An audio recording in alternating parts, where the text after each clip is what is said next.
Hello दोस्तों, स्वागत है आप सभी का आपके अपने चैनल गुरुमंत्र इंस्टीट्यूट पर।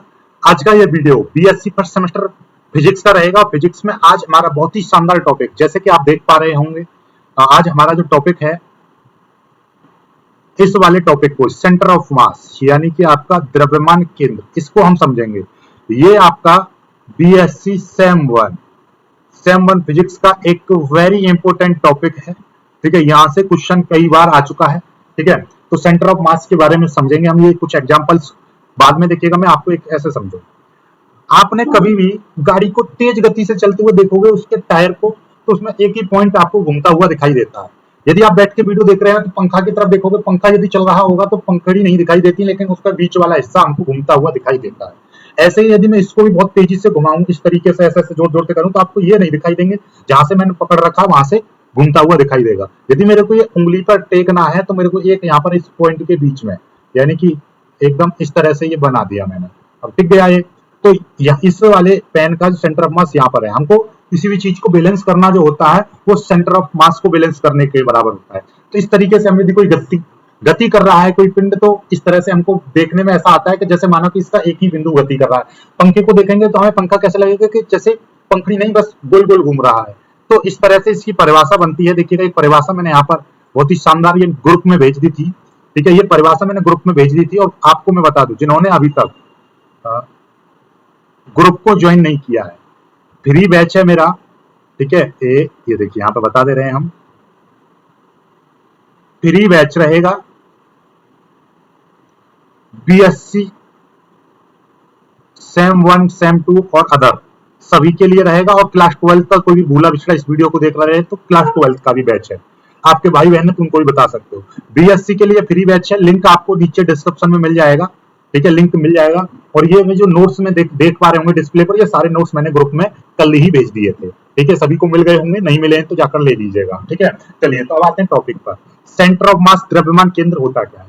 जब कोई निकाय किसी बाह्य बल के अंतर्गत गति करता है, तब उसका कोई बिंदु इस प्रकार गति करे कि जैसे निकाय का समस्त द्रव्यमान इसी बिंदु पर केंद्रित हो तथा बाह्य बल भी इसी बिंदु पर कार्यरत हो, तब इस बिंदु को निकाय का द्रव्यमान केंद्र कहते हैं। इसे सी या सीएम, सेंटर ऑफ मास, सी या सीएम से प्रदर्शित करते हैं। बात समझ में आई?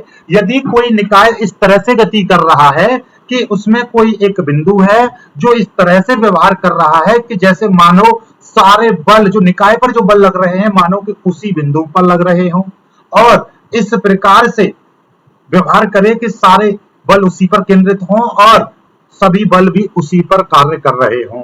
ठीक है, समस्त द्रव्यमान भी उसी पर केंद्रित हो। जैसे कि मैं, देखिएगा ये मार्कर है, मैंने ऐसे ये अभी देखिएगा गिर रहा है, इसको मैं यहाँ पर इसको केंद्रित कर दूंगा, तो मतलब अब हमको ऐसा महसूस हो रहा है कि इसके जो सारे बल हैं वो इसी बिंदु पर लग रहे हैं। हमको ऐसा महसूस हो रहा है कि सारा द्रव्यमान इसका इसी बिंदु पर केंद्रित है, तभी तो ये मेरी उंगली पर रुक गया है। तो इसका मतलब इसका जो द्रव्यमान केंद्र यहाँ पर है, तो इसी पॉइंट को हम बोलेंगे द्रव्यमान केंद्र। यानी कि कोई भी वस्तु यदि बाह्य बल के अंतर्गत गति कर रही है तो उसमें एक ऐसा पॉइंट जरूर होगा जो ऐसा महसूस करेगा या ऐसा दिखाएगा कि सारा द्रव्यमान उसी बिंदु पर केंद्रित है, और मानो कि सारे बल जो वस्तु पर लग रहे हैं उसी बिंदु पर कार्यरत हैं या कार्य कर रहे हैं। ऐसे बिंदु को हम क्या बोलेंगे?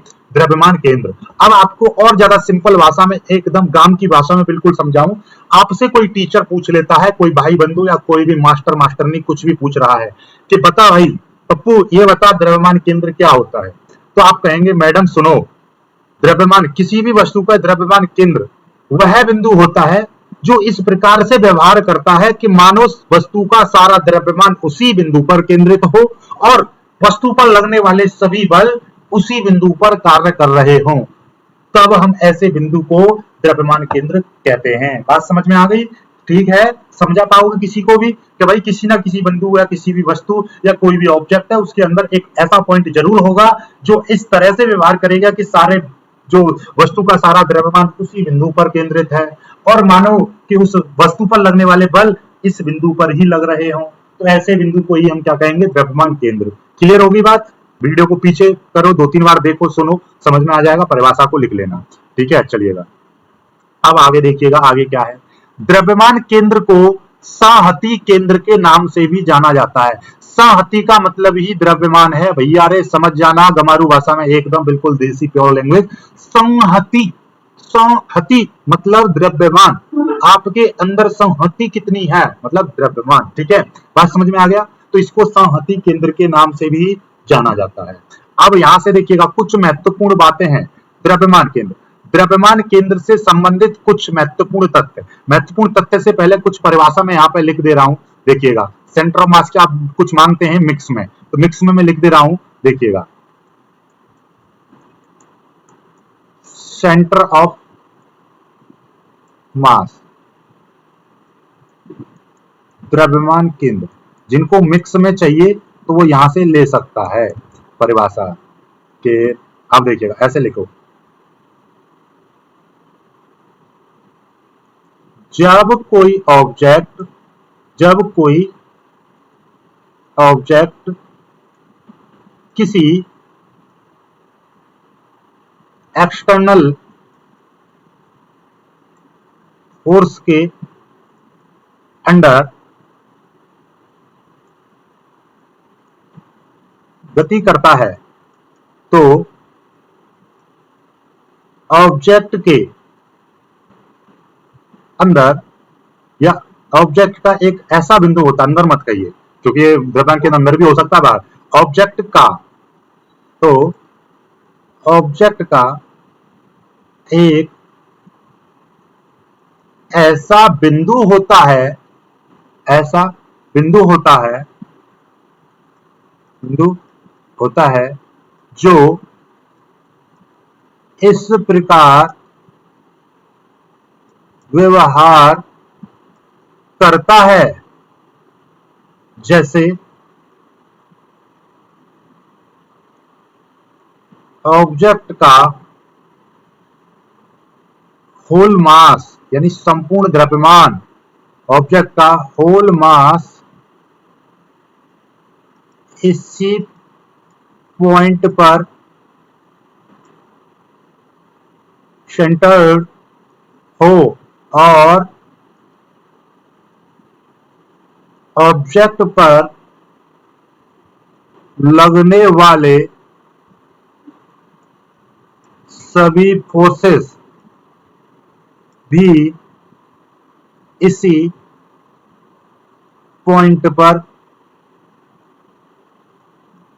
अप्लाई हो।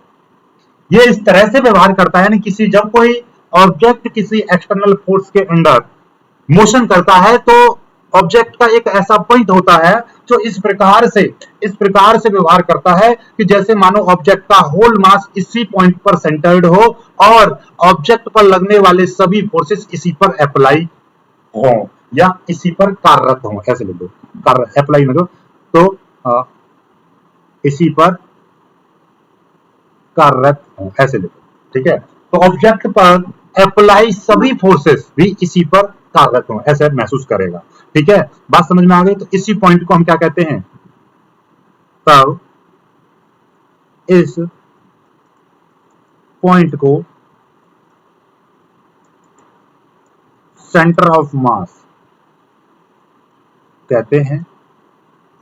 इसे C या CM से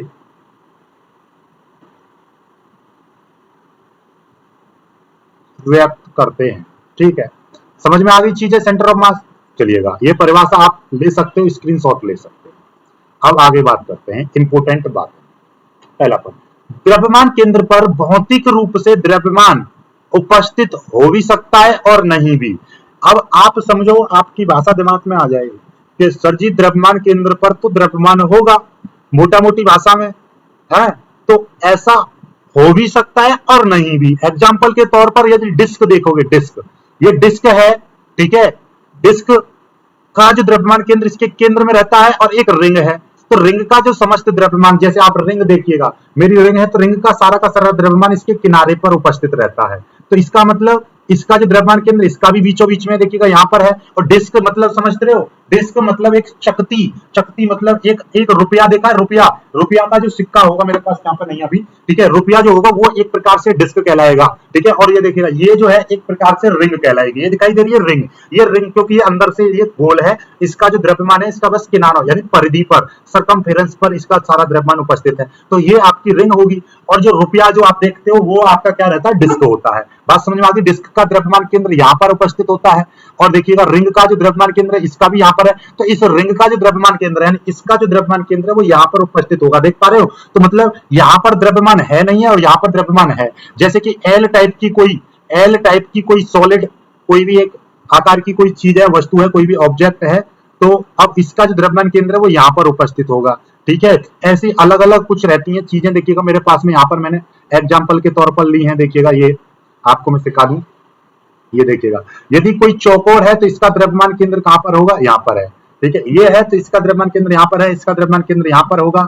इसका यदि त्रिभुज टाइप का है तो इसका द्रव्यमान केंद्र यहाँ पर, इसका द्रव्यमान केंद्र यहाँ पर, और ये है तो इसका द्रव्यमान केंद्र यहाँ पर रहेगा।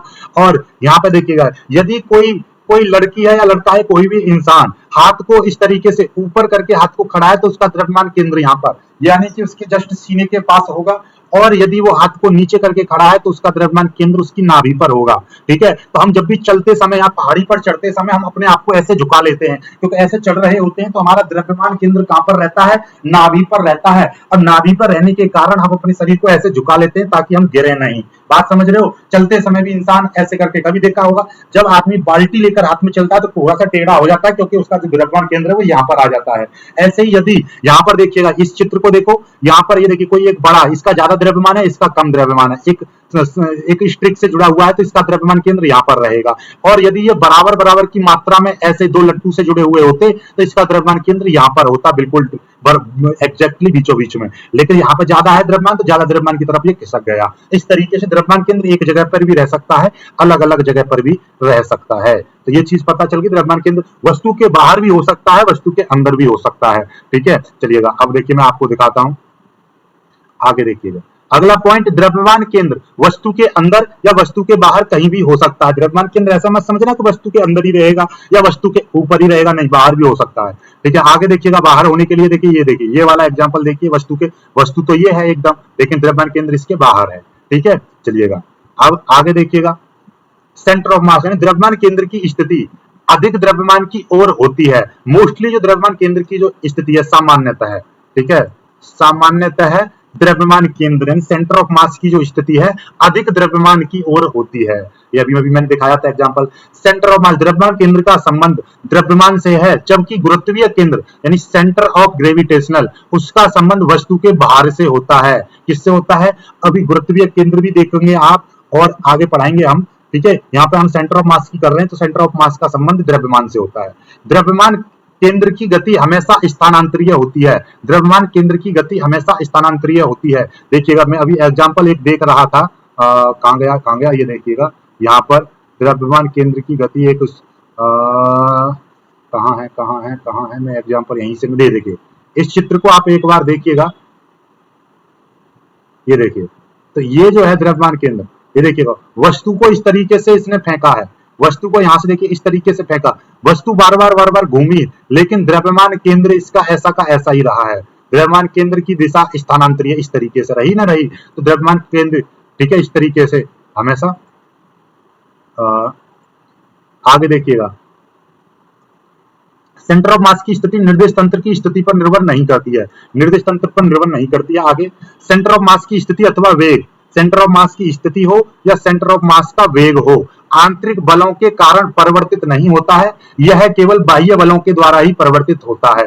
यानी कि अब देखिएगा कोई भी वस्तु है, बात समझिएगा, ये मार कर रहा है, ये मारकर भी बहुत छोटे छोटे कणों से मिलकर बना है। अब इस कणों के अंदर भी आंतरिक कुछ ना कुछ बल लग रहे होंगे, जैसे कि गैस का सिलेंडर है, गैस के सिलेंडर के अंदर गैस के अणु आपस में उस पर क्या लगा रहे होंगे, द्रव्यमान लगा, सॉरी बल लगा रहे होंगे, फोर्स लगा रहे होंगे, लेकिन उस फोर्स के कारण यानी कि उसके आंतरिक बल के कारण वस्तु का द्रव्यमान केंद्र नहीं बदलता है। इसके जो अणु हैं, मॉलिक्यूल्स आपस में फोर्स लगा रहे होंगे, तो उस इंटरनल फोर्स के कारण द्रव्यमान केंद्र की स्थिति में कोई परिवर्तन नहीं होता।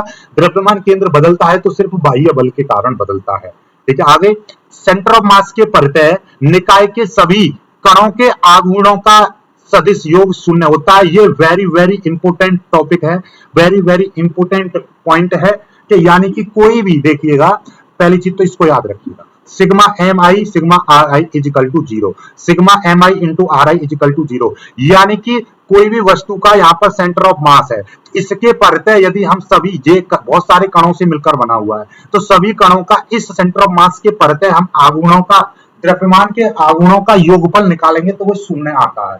ठीक है, इस चीज को याद रखिएगा, ये हमेशा आपको काम देगा आगे डेरिवेशनों में। ठीक है, चलिएगा अब आगे करते हैं। देखिएगा यहाँ से बहुत अच्छी बात यहाँ पे लिखी हुई है कि दो कणों का द्रव्यमान केंद्र, यानी कि दो कणों के निकाय का द्रव्यमान केंद्र, माना कि कोई भी एक वस्तु है या कोई भी एक सिस्टम है, कोई भी एक यानी ऑब्जेक्ट जो कि दो कणों से मिलकर बना है। मान लीजिए एक कण है जिसका द्रव्यमान m है और एक दूसरा कण है m2। ठीक है, इसके अंदर, इस वस्तु के अंदर कोई एक जरूर ऐसा पॉइंट होगा जिसको हम द्रव्यमान केंद्र बोलेंगे। ये तो भाई यहां से देखिएगा, इस द्रव्यमान केंद्र, ये जो m1 की जो स्थिति है ओरिजिन से, हमने मान ली इस ये ओरिजिन है यानी कि मूल बिंदु, ये आपका मूल बिंदु है, और ये मूल बिंदु O से m1 की जो स्थिति है वो r1 है, और ये m2, ये दूसरा द्रव्यमान m2 था, दूसरा कण, तो इसकी जो स्थिति है मूल बिंदु से ये r2 है, और ये द्रव्यमान सेंटर ऑफ मास है, यानी कि ये द्रव्यमान केंद्र है, तो इसकी जो स्थिति है वो आपकी सेंटर ऑफ मास वाली स्थिति कहलाएगी, जिसको मैं आरसीएम बोलूंगा। अब यदि मैं आरसीएम की स्थिति, देखो आप लिखा है दो कण जिनके द्रव्यमान क्रम से m1 व m2 हैं, इनके इन कणों के मूल बिंदु O से स्थिति सदिश r1 वेक्टर और r2 है। माना यदि द्रव्यमान केंद्र CM है तो इनका स्थिति सदिश, यानी कि इस द्रव्यमान केंद्र का यदि मैं स्थिति सदिश निकालूंगा m1 r1 vector plus m2 r2 vector upon m1 plus m2, इस तरीके से निकलेगा। नहीं समझ में आ रहा है तो आपको मैं यहाँ पर समझा दे रहा हूँ। ये देखिएगा, यदि मेरे पास सपोज दैट, यहाँ पर देखिएगा, ये मेरे पास इस तरह से कोई भी वस्तु है जो कि मात्र दो कणों से मिलकर बनी है, m1 और एक m2, दो कणों से मिलकर बनी है। भैया दो कणों से मिलकर बनी है तो मैंने यहाँ पर इसका एक मूल बिंदु लिया, यानी कि एक मैंने यहाँ पर क्या लिया, एक मूल बिंदु यानी निर्देश तंत्र, यानी कि एक मैंने क्या ले लिया, निर्देश तंत्र ले लिया। बोले तो ये आपका बिंदु O है, इसको मैं बोलूंगा मूल बिंदु, ये आपका मूल बिंदु बोले तो ओरिजिन होगा, जहां से मैं चीजों की स्थिति माप लूंगा। ठीक है, ये x डायरेक्शन है, ये y डायरेक्शन है, और ये आपकी z डायरेक्शन। अब मैं मान के चला कि यहां से देखिएगा, ये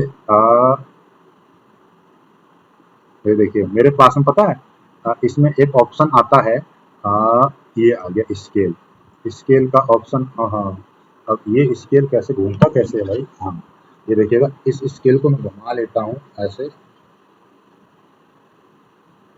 और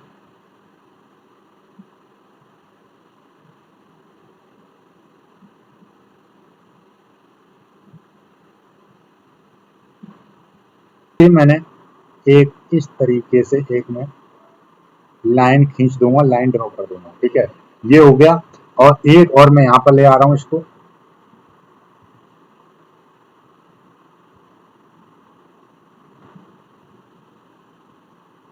इस तरीके से एक मैं इस लाइन को खींच दे रहा हूं, यहां से मैं ड्रॉ इस लाइन को कर दे रहा हूं, एक लाइन मेरी ये ड्रॉ हो गई। ओके, इस स्केल को मैं भगा दे रहा हूं, ये देखो कितनी मस्त तरीके से लाइन है, इस तरीके से ये ड्रॉ हो गई है। यहां से मैं इसको एक वेक्टर, इसको मैं दूसरा वेक्टर। ठीक है, ये यहाँ पर आपका m2 था, ये आपका m1, बात समझ में आ गई। अब भाई मैंने क्या किया, ये मूल बिंदु है तो मूल बिंदु से m1 की जो स्थिति है, यानी कि ये कण है, इस m1 की जो स्थिति है वो r1 वेक्टर है और इसकी r2 वेक्टर है। ओके, अब इसके अंदर एक पॉइंट ऐसा जरूर होगा जिसको मैं द्रव्यमान केंद्र बोलूंगा, यानी कि सेंटर ऑफ मास बोलूंगा। तो इसका यदि इस मूल बिंदु से इसका यदि मैं सदिश निकालूंगा तो इसको बोलूंगा मैं द्रव्यमान सेंटर ऑफ, यानी कि ये द्रव्यमान केंद्र का स्थिति सदिश होगा, यानी कि RCM। ठीक है, radius vector of centre of mass, तो ये द्रव्यमान केंद्र, ये वाला द्रव्यमान केंद्र का स्थिति सदिश है, ये m1। तो मैं यहां पर इस तरीके से लिखूंगा कि माना एक वस्तु या एक कोई भी, माना कोई निकाय, माना एक निकाय, ऐसे बोलिए एक निकाय, अरे निकाय है, एक निकाय दो कणों, दो पार्टिकल से मिलकर बना है, दो कणों से मिलकर बना है, जिनके द्रव्यमान m1 व m2 हैं और इनके मूल बिंदु O से स्थिति सदिश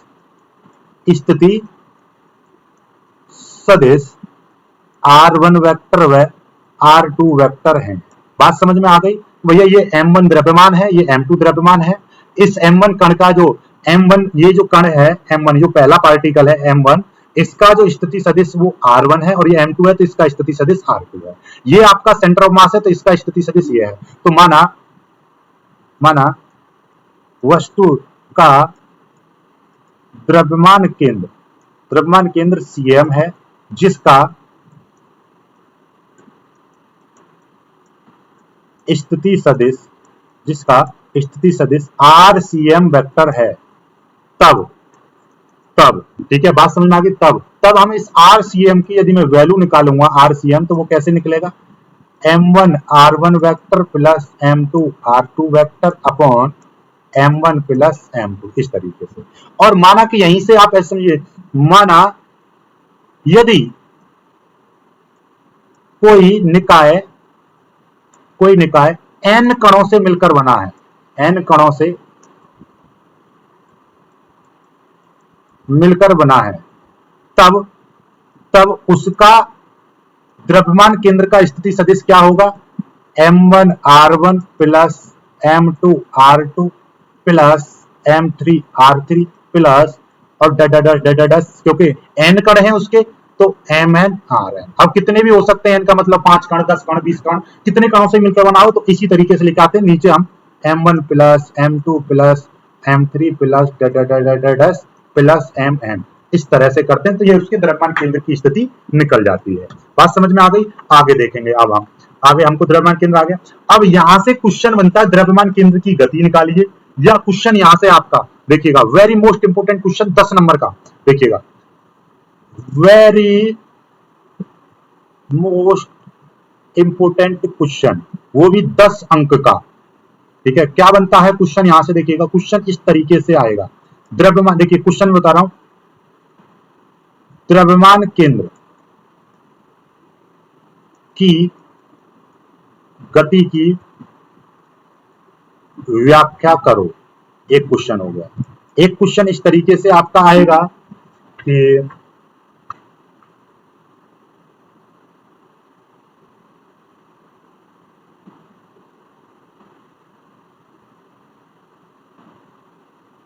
सिद्ध करो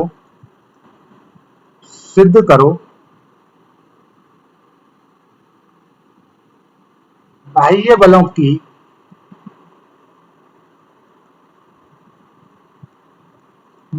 की अनुपस्थिति में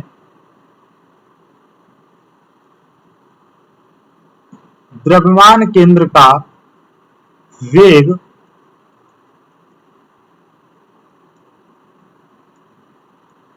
नियत रहता है। सिद्ध करो कि बाह्य बलों की अनुपस्थिति में द्रव्यमान केंद्र का वेग नियत रहता है। या कभी कभी कहेगा सिद्ध करो, द्रव्यमान केंद्र को इस तरह से सिद्ध करो कि यह इस प्रकार गति करता है कि मानो सभी बल इसी पर कार्यरत हो और सारा द्रव्यमान इसी पर केंद्रित हो, इस तरह से भी सिद्ध करवाएगा। तो अलग अलग तरीकों की ये क्वेश्चन बोलेगा, अलग अलग तरीके से हम सिद्ध करेंगे। तो हम सीधे हम बात करते हैं, बहुत ही बेहतरीन तरीके से हम आपको समझाएंगे।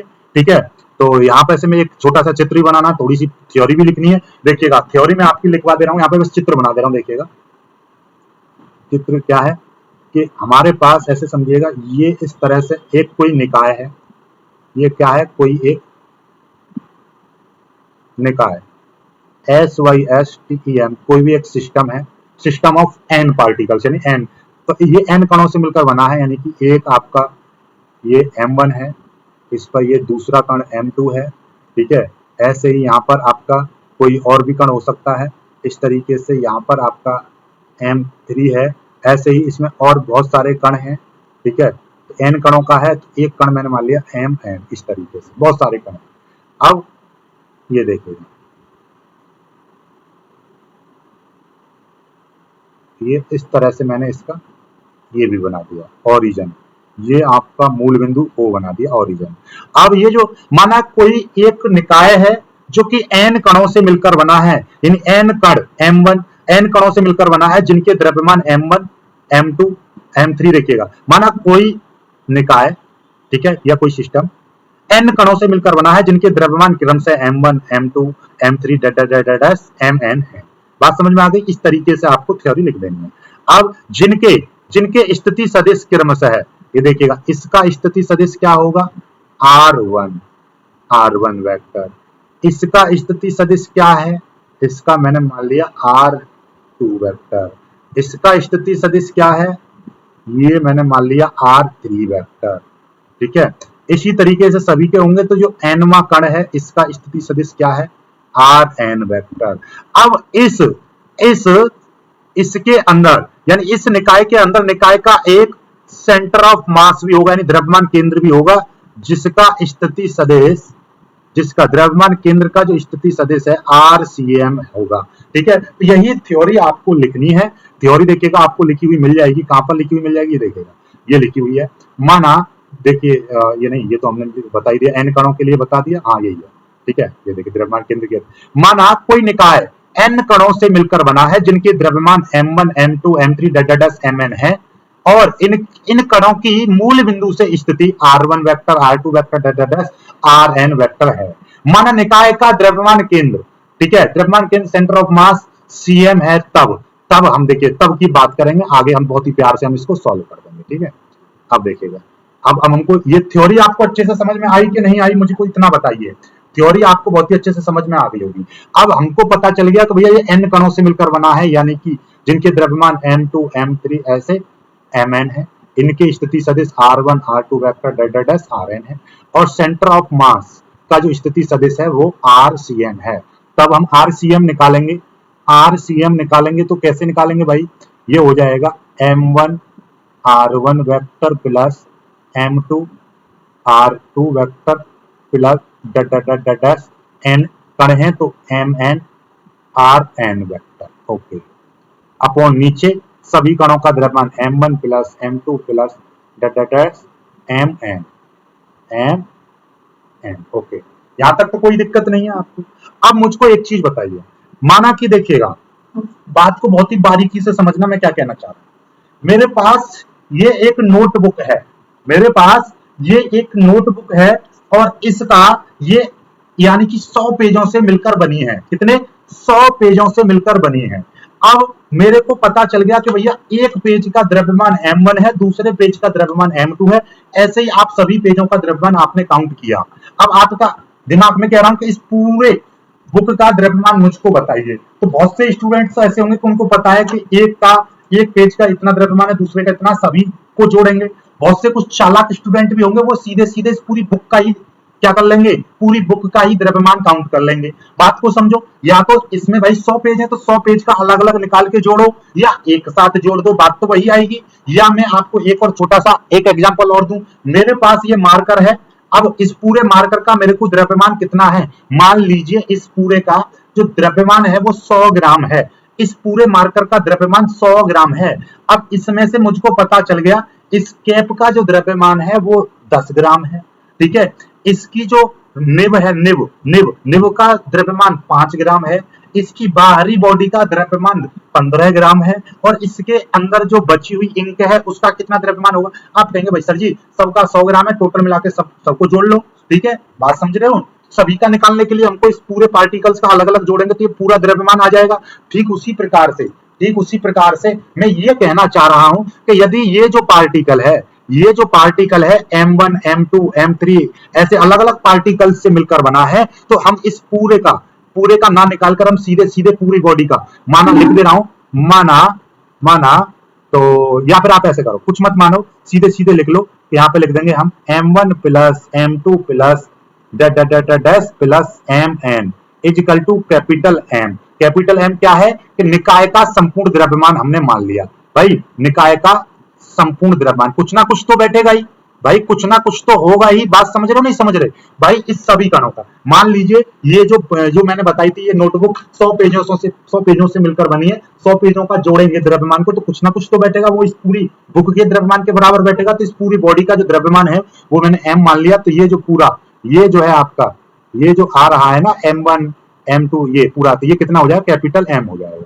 तो यहां से इसको देखेंगे तो RCM vector is equal to कितना हो जाएगा, m1 r1 vector plus m2 r2 vector plus dash plus mn rn vector हो जाएगा अपॉन ये आपका कैपिटल M हो जाएगा। कैपिटल M की इधर मल्टीप्लाई कर देंगे, कैपिटल M RCM हो जाएगा is equal to m1 r1 vector plus m2 r2 vector plus dash plus mn rn vector हो जाएगा। अब मुझको एक चीज बताइए, आप लोग जानते होंगे ये जो R होता है, R वेक्टर आपका क्या है, स्थिति सदिश है। क्या है, स्थिति सदिश है। और किसी स्थिति सदिश का एक बार हम अवकलन कर देते हैं तो वो क्या बन जाता है, समय के सापेक्ष स्थिति परिवर्तन की दर, समय के सापेक्ष, समय के साथ किसी वस्तु की स्थिति परिवर्तन को हम क्या बोलते हैं, वेग बोलते हैं। अब वेग का फिर दोबारा से अवकलन कर देते हैं हम तो वो क्या हो जाता है, त्वरण हो जाता है, त्वरण। तो स्थिति परिवर्तन की दर को हम वेग कहते हैं और वेग परिवर्तन की दर को हम त्वरण कहते हैं। ये चीज आपको पता है, चलिएगा पता है तो बस अब आगे की चीजें यहीं से आगे स्टार्ट होंगी। हम मान लें हम इसका क्या करेंगे, समय के सापेक्ष, समय के सापेक्ष अवकलन करने पर, अवकलन करने पर समय के सापेक्ष अवकलन करेंगे। यहाँ पे द्रव्यमान आपका कांस्टेंट है तो ये कांस्टेंट आ जाएगा, ये हो जाएगा DRCM, ठीक है, अपॉन dt, दोनों पक्षों का हम, ठीक है, इसका करेंगे तो d अपॉन dt और ये पूरा m1 r1 vector plus m2 r2 vector plus plus mn rn vector, इस तरह से आ जाएगा। इसका हम करेंगे m, तो ये वाला पूरा का पूरा कितना हो जाएगा, VCM हो जाएगा, क्योंकि स्थिति परिवर्तन की दर को, स्थिति परिवर्तन की समय दर को हम वेग कहते हैं। ठीक उसी प्रकार से इसका करेंगे तो ये m1 बाहर आ जाएगा, d r1 vector upon dt, फिर प्लस ये m2 बाहर रहेगा, d r2 upon dt plus ऐसे ही सभी कणों का जो द्रव्यमान बाहर आ जाएगा और सभी कणों का जो स्थिति सदिश है उसका मैं अलग अलग क्या कर दूंगा, अवकलन कर दूंगा। तो ये कितना हो जाएगा, m, ये cm सेंटर ऑफ मास का वेग हो जाएगा, ये m1। तो ये पहले कण की स्थिति सदिश का समय के सापेक्ष हमने अवकलन किया तो ये पहले कण का वेग निकल जाएगा, जो पहला पार्टिकल है उसका वेग निकल जाएगा। ठीक उसी प्रकार से ये दूसरा कण है तो ये दूसरे कण का वेग निकल जाएगा m2 और ये हो जाएगा v2। इसी तरीके से हम सभी कणों का वेग निकालेंगे, प्लस ये हो जाएगा mn, ये vn, nवे कण का। अब हम क्या करेंगे, इसका दोबारा से पुनः अवकलन करने पर यहाँ पे लिखेंगे पुनः अवकलन, पुनः इसका अवकलन करेंगे तो ये m, ये सॉरी यहाँ पर देखिएगा कैपिटल M था भाई, ये कैपिटल संपूर्ण द्रव्यमान था कैपिटल M, ठीक है। चलिए तो ये कैपिटल M बाहर ले लेंगे, इसका दोबारा से अवकलन करेंगे d अपॉन dt इस VCM का, यानी कि सेंटर ऑफ मास के वेग का। अब इसका अवकलन करेंगे तो इसको मैं बाहर ले ले रहा हूँ, m1 को बाहर ले ले रहा हूँ, सभी का यहाँ पर भी अवकलन करना पड़ेगा तो मैं डायरेक्ट कर दे रहा हूँ। ऐसे इसको बाहर ले लेंगे तो dv2 अपॉन dt, फिर प्लस प्लस mn आपका बाहर आ जाएगा, p अपॉन dt, ये हो जाएगा vn, ठीक है। चलिएगा अब इसका ये कैपिटल M है, VCM यानी कि इस वेग का समय के सापेक्ष अवकलन करेंगे तो क्या हो जाएगा, वेग परिवर्तन की समय दर को हम क्या कहते हैं, त्वरण कहते हैं। तो ACM आ जाएगा, ACM vector is equal to, ऐसे ये m1 ये क्या हो जाएगा, पहले कण का वेग, पहले कण का त्वरण आ जाएगा, पहले कण के वेग परिवर्तन की दर, पहले कण का त्वरण। ये दूसरा कण है तो ये दूसरे कण m2, ये v2 आ जाएगा, ठीक, इसी सॉरी m2 a2 आ जाएगा,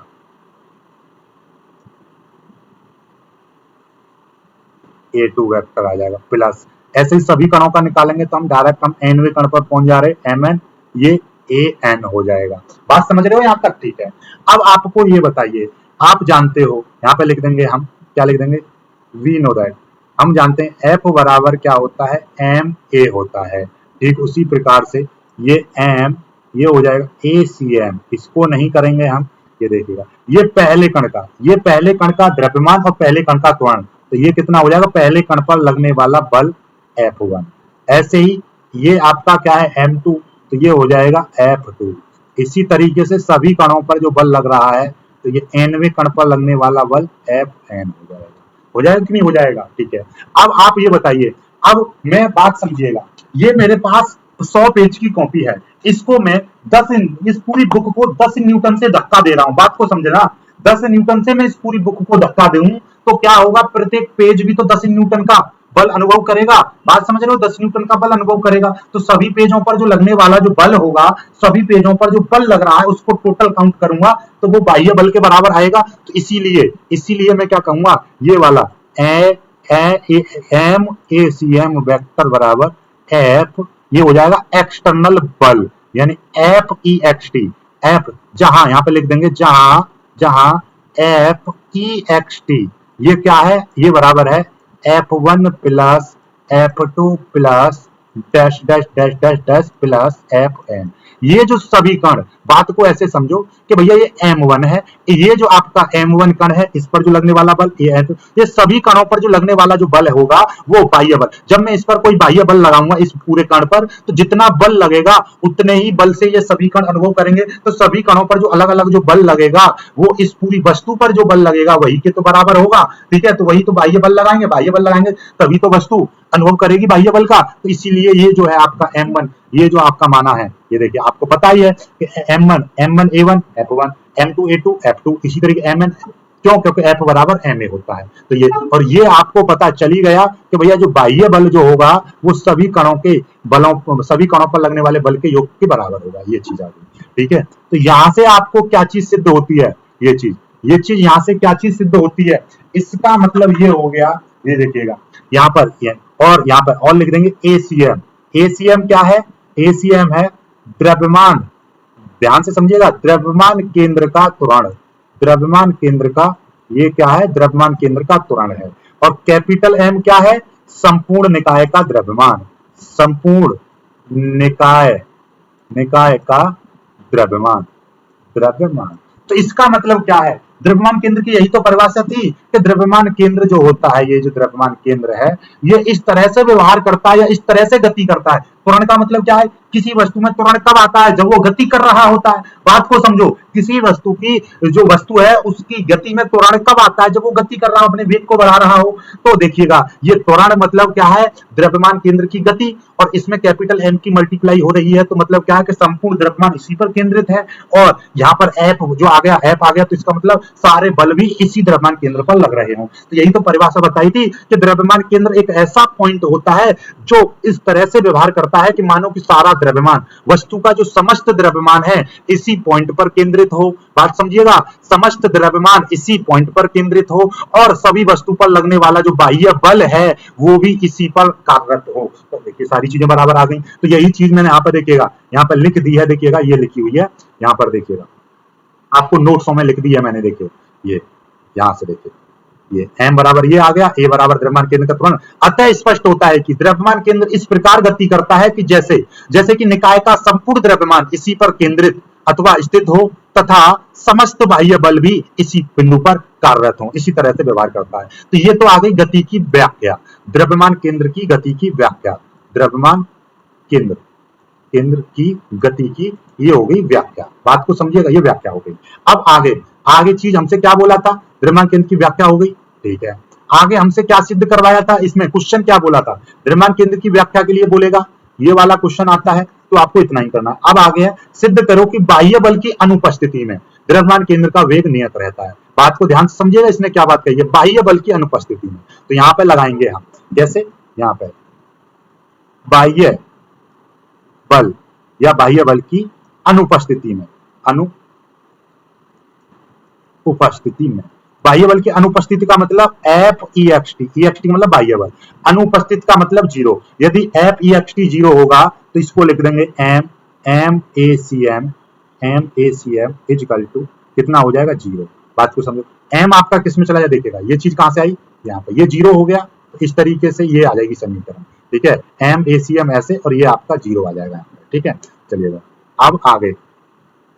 अब आपको ये जीरो हो गया, M आपका जीरो में, ये जो M है ये आपका जीरो में चला जाएगा, ACM आपका जीरो हो जाएगा, ये जीरो हो जाएगा।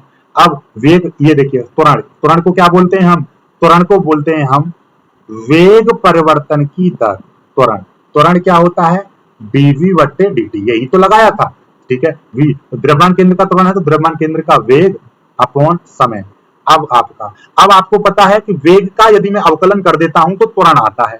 अब मुझको ये चीज बताइए, यदि मैं वेग का अवकलन कर रहा हूं तो जीरो आ रहा है, तो वेग कैसे रहा होगा? यदि वेग कांस्टेंट रहा होगा तभी तो मैं इसका अवकलन करूंगा, तभी तो जीरो आएगा। जब वेग का मान कांस्टेंट होगा तभी तो उसका अवकलन करने पर जीरो आएगा। बात को समझो, कोई चीज यदि 5 है यानी 5 कांस्टेंट है तो इस डीवी का मैं अवकलन करूंगा तभी तो आपका जीरो आएगा। इसीलिए यदि वेग का, द्रव्यमान केंद्र के वेग का अवकलन करने पर यह जीरो आ रहा है तो इसका मतलब क्या है कि द्रव्यमान केंद्र कैसा रहा होगा? कांस्टेंट रहा होगा। तो यही तो हमको सिद्ध करना है, यही तो हमको सिद्ध करना है। चेक कर लो, इसको थोड़ा सा मैं डार्क कर दे रहा हूं, मुझे डार्क करना अच्छा लगता है। ठीक है, तो ये आपका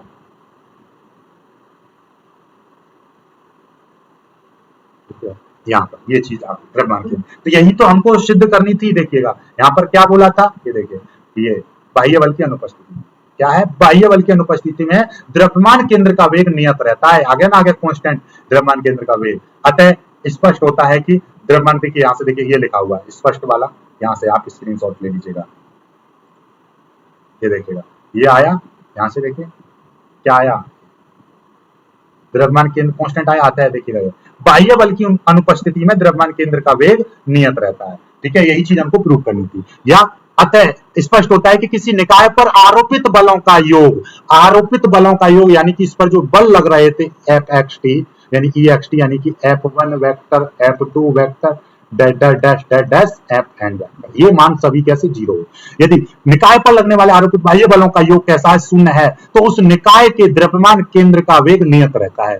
इस प्रकार किसी निकाय का आंतरिक बलों के कारण स्वतः त्वरित होना संभव नहीं है। यानी कि आप सोचो कि आंतरिक बलों से, देखिए कोई वस्तु है, बात को समझो, मेरे घर में, आपके घरों में गैस में सिलेंडर है, गैस का सिलेंडर है, सिलेंडर है और उसके अंदर गैस है और गैस के अणु आपस में टकराते रहते हैं, अर्थात वो एक दूसरे पर बल आरोपित करते रहते हैं। तो क्या उन बलों के कारण गैस का सिलेंडर अपने आप नीचे, ऊपरली मंजिल से नीचे पहुंच जाता है, या अपने घर में, आपके घर में गैस का सिलेंडर घूमता रहता है? नहीं घूमता होगा। क्यों नहीं घूमता होगा? क्योंकि गैस के अंदर जो गैस के मॉलिक्यूल्स हैं बल तो लगाते हैं पर उन बलों से कोई भी कण गति नहीं कर सकता। ऐसे यदि इसके अंदर भी मॉलिक्यूल्स हैं, वो भी आपस में बल लगा रहे होंगे लेकिन उन बलों से ये गति नहीं कर सकता। गति करने के लिए हमको बाह्य बल की आवश्यकता होती है। बात समझ में आ गई? कभी कभी ये भी आएगा, सिद्ध करो कि आंतरिक बलों से गति नहीं हो सकती, बाह्य बलों के कारण ही गति संभव है। देख लीजिए, और यहां से पहले तो क्वेश्चन कैसे बनेगा वो देख लीजिएगा। क्वेश्चन आपका मैं बता दे रहा हूं कि आपसे कहेगा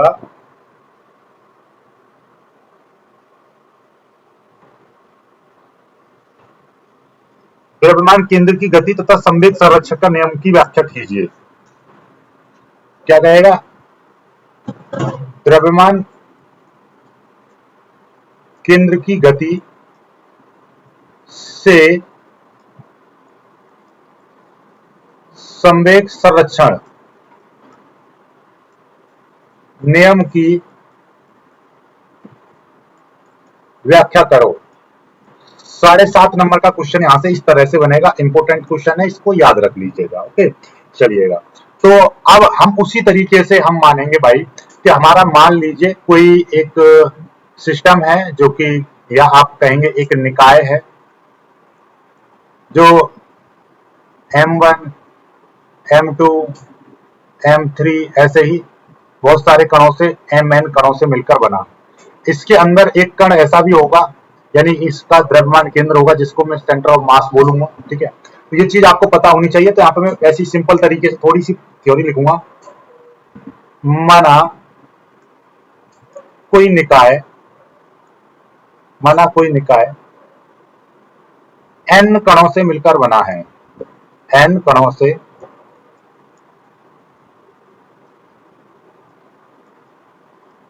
मिलकर बना है, जिनके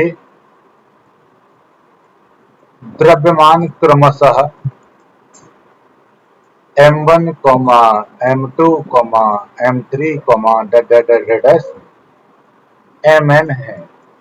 ठीक है, माना कि हमारे पास कोई n कणों का एक द्रव्यमान है, ठीक है, या माना कोई निकाय है जो n कणों से मिलकर बना है, जिनके द्रव्यमान क्रम से इतने हैं, तथा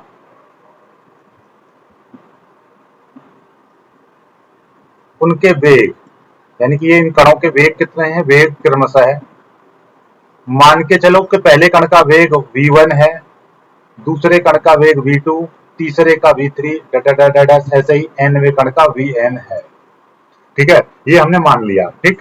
चलिएगा आगे। तब हम यहाँ पे क्या करेंगे, इनके ऊपर वेक्टर और लगा दीजिए, वेग के ऊपर वेक्टर, तो ज्यादा बेटर रहेगा, ठीक है। माना हमारे पास देखिएगा हमने क्या थ्योरी लिख दी कि माना कोई निकाय n कणों से मिलकर बना है, जिनके द्रव्यमान क्रम से m1, m2, m3, mn है, तथा उनके वेग, यानी कि m1 कण जो है यहाँ पर, ये जो m1 कण था इसका वेग v1 है, ये दूसरा कण है इसका वेग v2 है, ऐसे v3 mn है।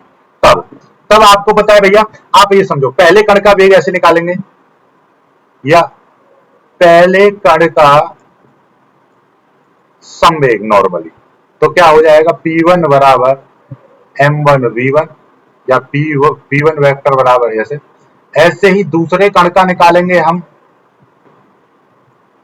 दूसरे कण का संवेग निकालेंगे, तो p2 वेक्टर कितना हो जाएगा, m2 v2, ठीक है। इसी तरीके से हम pn nवें कण का निकालेंगे तो mn vn वेक्टर हो जाएगा। ओके, कोई दिक्कत नहीं है, यहां तक तो कोई समस्या नहीं है, यहाँ के बाद में देखिएगा। हम जानते, माना मैं लिख दे रहा हूं, माना निकाय का रेखीय संवेग p वेक्टर हो, तब जैसे हमने पहले किया था भाई, इसका देखिएगा, ये v1 m1 ये m2 ऐसे वेग से चल रहा है, हमने मान लिया, लेकिन हम इसका ये थोड़ा सा इसका जो इस निकाय का यदि मैं टोटल संवेग की बात करूं तो छोटे छोटे कणों के संवेग के बराबर बैठेगा, सिंपल सी बात है। तो निकाय का भाई ये जो संवेग है, पहले कण का दूसरे कण का टोटल जोड़ेंगे तो ये कितने संवेग के बराबर बैठेगा, निकाय का टोटल संवेग कितना होगा, यानी कि p1 plus p2 vector plus p3 vector plus pn vector, या p vector is equal to, आप कैसे लिख सकते हैं इसको आप लिख सकते हैं कि m1 v1 vector plus m2 v2 vector plus m3 v3 vector plus plus mn और vn।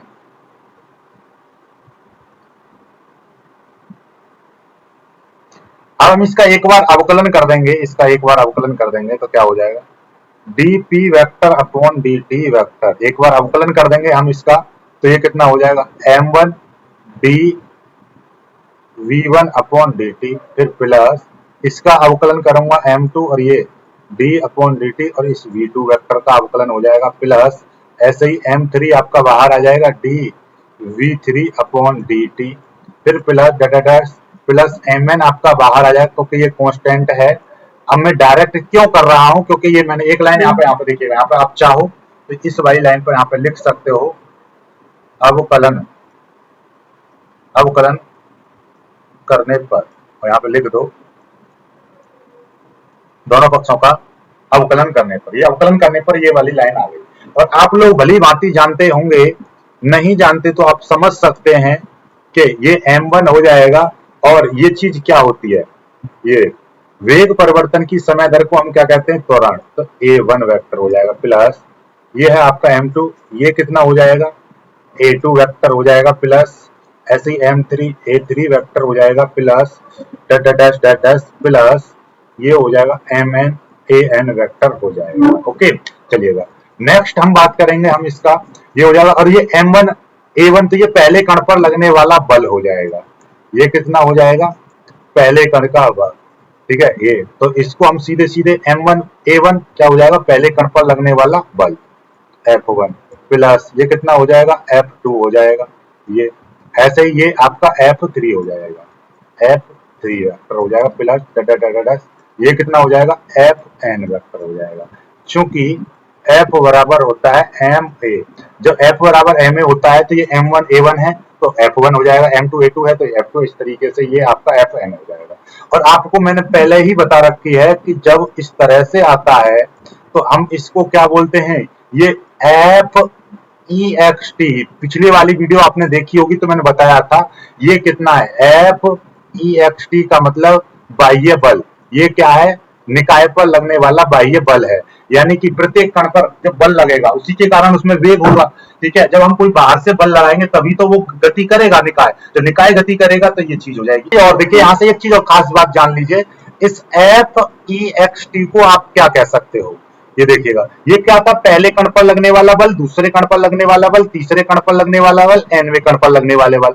तो यानी कि निकाय, इसको हम पूरी बात लिखेंगे, निकाय के n कणों पर लगने वाले बाह्य बलों का सदिश योगफल है ये।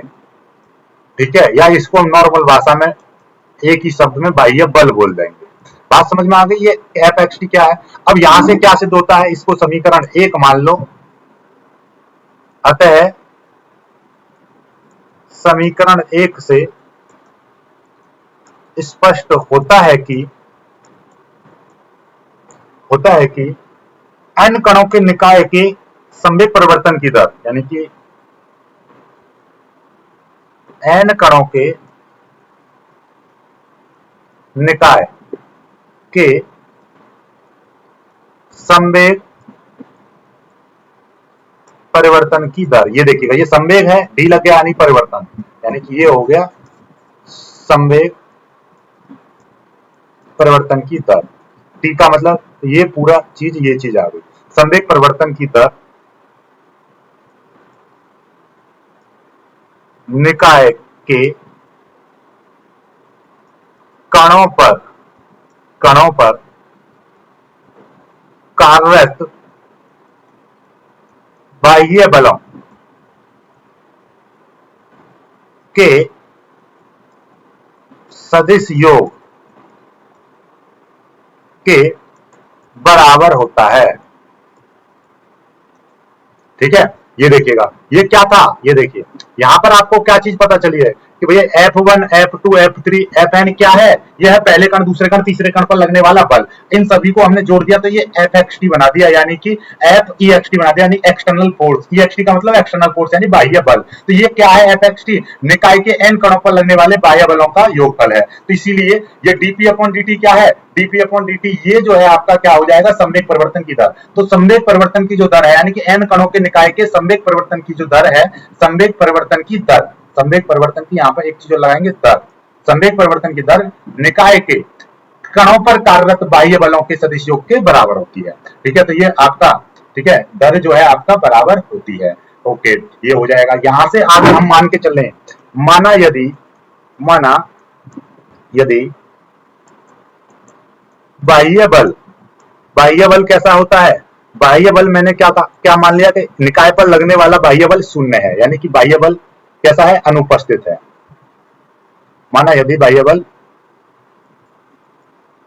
अनुपस्थित है तब, यानी निकाय पर लगने वाला बाह्य बल अनुपस्थित है, यानी ये Fxt बराबर 0।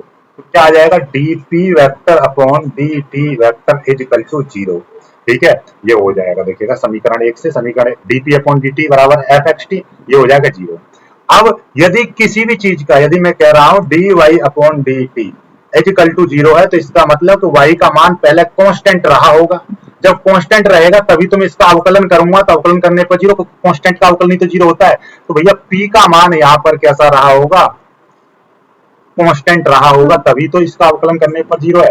और p बराबर क्या है, p बराबर मैंने शुरुआत में आपको बताया था कि p1 plus p2 plus p3 plus plus pn, यही था, इज इक्वल टू कांस्टेंट। क्या यही संवेग संरक्षण का नियम होता है कि बाह्य बल की अनुपस्थिति में, ठीक है, यदि किसी वस्तु पर बाह्य बल ना लगाया जाए तो उस वस्तु का संवेग संरक्षित रहता है, यानी कि उस पर कैसा रहता है, यदि किसी निकाय पर कोई बाह्य बल या परिणामी बाह्य बल शून्य हो तो उस निकाय का कुल रेखीय संवेग संरक्षित रहता है। ठीक है, यही तो संवेग का नियम है। तो अतः यहाँ पे लिख देंगे, अतः स्पष्ट होता है कि यदि किसी निकाय पर कोई बाह्य बल ना लगाया जाए तो निकाय का कुल रेखीय संवेग संरक्षित या निकाय का कुल रेखीय संवेग नियत, यानी कि आप ऐसे ही बोल सकते हो संरक्षित रहता है। इसी को हम संवेग संरक्षण का नियम कहते हैं। यही संवेग संरक्षण का नियम होता है, यही संवेग संरक्षण का नियम होता है। यही तो संवेग संरक्षण का नियम होता है भाई, कि यदि किसी यानी किसी भी वस्तु पर कोई बाह्य बल ना लगाया जाए, अर्थात यदि किसी वस्तु पर बाह्य बल का मान शून्य है या बाह्य बल शून्य है तो उसका रेखीय संवेग नियत रहता है। तो हमको यही चीज तो करनी थी, हमको क्या करना था, द्रव्यमान गति, द्रव्यमान केंद्र की गति से संवेग संरक्षण के नियम की व्याख्या कीजिए। संवेग संरक्षण का नियम आ गया, तो हमने द्रव्यमान केंद्र हम लेकर चले थे, उसी के आधार पर हमने क्या कर दिया, ये पूरी चीजें हमने यहाँ पर प्रूव कर दी। बात समझ में आई या नहीं आई? इस तरीके से हम यहाँ पे हमने प्रूव कर दिए हैं, ठीक है चीजें। और चाहो तो यहाँ पर एक चीज और आप लेकर चल सकते हो, कोई दिक्कत वाली बात नहीं होगी। जैसे आपने ये किया, ओके, और एक और तरीके से हम इसको प्रूव कर सकते हैं, तो उसका तरीका मैं अलग आपको बता दूंगा, ठीक है। देखिएगा कौन सा, इसका देखिए ऊपर मैंने कल कराया था, आपने क्या करा था, देखिएगा MVCM, देखिएगा MVCM आप लेके चलो। देखिए कल मैंने ये कराया था, यानी कि द्रव्यमान केंद्र का स्थिति सदिश ये होता है, ठीक है। M को इधर ले आएंगे तो ये RCM, इसका एक बार अवकलन करेंगे तो ये MVCM बराबर M1 ये, तो MVCM बराबर M1V1 plus M2V2 plus MNVN आ जाएगा। पुनः अवकलन करेंगे तो MACM बराबर M1A1 प्लस M2A2 प्लस ये हो जाएगा। अब यहाँ से मैं आगे इसको सॉल्व करूंगा तो MACM तो ये हो जाएगा, कितना हो जाएगा, F1 F2 प्लस Fn ये हो जाएगा, यानी कि FEXT हो जाएगा MACM। अब हम मान रहे हैं, माना कि भाई रेखीय संवेग जो होगा, निकाय का जो रेखीय संवेग होगा वो किसके बराबर होगा, निकाय का कुल रेखीय संवेग। हम दूसरे तरीके से हम इसको प्रूव करें तो भाई माना कि निकाय का कुल द्रव्यमान m है और निकाय का जो सेंटर ऑफ मास cm है, तो भाई निकाय का जो सेंटर ऑफ मास है इस तरह से गति करता है कि मानो कि समस्त द्रव्यमान इसी पर केंद्रित है। तो भाई निकाय का जो रेखीय संवेग, टोटल जो रेखीय संवेग होगा वो द्रव्यमान इंटू वेग, तो निकाय का टोटल द्रव्यमान और इसके यानी कि द्रव्यमान केंद्र के वेग के बराबर होगा, ठीक है, ये चीज आ जाएगी। यदि मैं इसका एक बार अवकलन कर दूंगा, इसका एक बार मैं अवकलन कर दूंगा तो कितना हो जाएगा, m तो जो का तो रहेगा dVCM अपॉन dt आ जाएगा। और यही चीज किसके बराबर आ रही है, ऊपर से देखिएगा, यही चीज आपका FEXT के बराबर आ रही थी, यही FEXT के बराबर आ रही थी, क्योंकि द्रव्यमान केंद्र का जो वेग होता है वो यही तो था, VCM, MVCM बराबर क्या था, MVCM इजिकल टू ऊपर क्या था, M1V1 plus M2V2 plus MNVN था। इसका मैं यदि एक बार अवकलन कर दूंगा तो कितना हो जाएगा, इसका मैं अवकलन करूंगा तो dV1 अपॉन dt प्लस ऐसे ही MN dVN अपॉन dt हो जाएगा। ये अपने आप में A1 हो जाएगा, M1 A1 ऐसे ही आगे चलेंगे तो ये F हो जाएगा, यानी पुराने जैसा ही आ गया। यहाँ से देखिएगा ये वाली कंडीशन जो कहते हो आ जाएगी, यानी एक बार अवकलन करेंगे ये पूरी चीज आ जाएगी बस यहाँ पर। तो ये चीज देखेंगे तो यहाँ पर फिर से ये आ गया, और यहाँ से आगे की चीज आपको बताइए DPP, ये देखिएगा सेकंड लास्ट वीडियो मान लीजिए, इसके बाद एक और वीडियो आएगा तो ये यूनिट खत्म हो जाएगी, पहला न्यूटन मैकेनिक्स की पहला यूनिट खत्म हो जाएगी, फिर देन उसके बाद में दूसरा यूनिट स्टार्ट होगा। ओके चलिए, अभी लास्ट टाइम हमने द्रव्यमान केंद्र आपको समझाया, तो आज हम एक न्यूमेरिकल करेंगे और द्रव्यमान केंद्र पर आधारित और भी सवाल करेंगे। क्वेश्चन है आपका कि 2 किलोग्राम और एक है 1 किलोग्राम के दो पिंड हैं जो कि 3 मीटर की दूरी पर स्थित हैं, निकाय का द्रव्यमान केंद्र बताओ। यानी कि एक ऐसे, ये आपका 2 किलोग्राम का पिंड है, एक छोटा पिंड है जो कि है 1 किलोग्राम का, दोनों एक दूसरे से 3 मीटर की दूरी पर रखे हैं, तब आपको बताना है कि इनका द्रव्यमान केंद्र कहां पर होगा। सपोज दैट आप ऐसे समझो कि भाई एक तरफ 2 किलो वजन, 2 किलो द्रव्यमान की कोई वस्तु बंधी है, इधर 1 किलोग्राम की, अब बीच में मेरे को इनका ऐसे समझो कहां पर लगाऊं उंगली को, ये एक दूसरे पे कैसे हो जाए, संतुलित हो जाए, अर्थात इनका द्रव्यमान केंद्र है कहां पर, ऐसे में नॉर्मली आपको देसी भाषा में समझाना चाह रहा हूं। तो वो निकालने के लिए हम क्या करेंगे, हम जैसे कि ये आपका 2 किलोग्राम है, ये यदि मैं यहां पर ही एक इस तरह से, यानी कि एक मैं क्या ले रहा हूं, इस तरह से मैंने एक्स, वाई और जेड इस तरह से मैंने ले लिया, यानी 3 अक्ष मैंने ले ली, और ये जो है पिंड, ये वाला जो पिंड था यहां पर रख दिया, ये 2 किलोग्राम का यहाँ पे रख दिया और इस तरह से रख दिया एक्स की तरफ मुंह करके, तो यहाँ पर 1 किलोग्राम का पिंड आ जाएगा और दोनों के बीच की दूरी कितनी, 3 मीटर हो जाएगी। तो अकॉर्डिंग दिस 3 मीटर हो जाएगी। तो ये वाला जो पॉइंट है वो 0,0 होगा, और यहाँ वाला जो पॉइंट होगा एक्स पर देखिएगा, वाई पर 0, एक्स पर 3, तो 3,0 हो जाएगा। यानी कि ये वाला एक्स और ये वाला वाई, एक्स एक्स डायरेक्शन है तो एक्स डायरेक्शन में मूव किया 3 यूनिट चले, लेकिन वाई डायरेक्शन में जो कहते हैं, यानी यहाँ पे से लंब डालेंगे वाई पर तो 0 हो जाएगा। तो ये दोनों, ये तो 0,0 है, ये 3,0 बनेगा। तो मतलब हमारे पास एक M1 मिल गया 2 किलोग्राम, एक आपका M2 मिल गया 1 किलोग्राम, ओके, एक आपका X1 मिल गया 0, एक Y1 मिल गया 0, एक आपका X2, ये आपका यहाँ पर X1 Y1 होगा, ये आपका X2 Y2 हो जाएगा। X2 कितना 3 हो जाएगा और Y2 कितना हो गया 0। ये चीजें पता चल गई आपको। अब मैं आपको कुछ चीजें आपको बता रहा हूं, जब भी कभी भी आपसे पूछेगा, देखिएगा एक्स की डायरेक्शन में सेंटर ऑफ मास की स्थिति निकालेंगे, तो M1 X1 plus M2 X2 plus dash इस तरह से निकलता है, नीचे M1 प्लस M2, ऐसे ही Mn निकालेंगे Xn, ठीक है, और ऐसे ही प्लस करेंगे इस तरीके से, तो ये आपका Mn हो जाएगा। ऐसे ही वाई डायरेक्शन में हम यदि सेंटर ऑफ मास की स्थिति निकालेंगे तो वही रहेगा M1 Y1 plus M2 Y2 plus dash plus Mn Yn, M1 plus M2 plus dash Mn, इस तरह से। तो हम पहले क्या निकालेंगे, x की डायरेक्शन में मैं सेंटर ऑफ मास निकाल दे रहा हूँ, x की डायरेक्शन में सेंटर ऑफ मास का फॉर्मूला क्या हो जाएगा, M1 X1 M2 X2 upon M1 plus M2। तो अकॉर्डिंग दिस M1 की वैल्यू कितनी है, M1 की वैल्यू देखिएगा, ऊपर से देखेंगे, यहाँ से देखिएगा, ये आपका M1 की वैल्यू है, ये M2 की वैल्यू है, ये X1 की वैल्यू है, और ये आपकी X2 की वैल्यू है।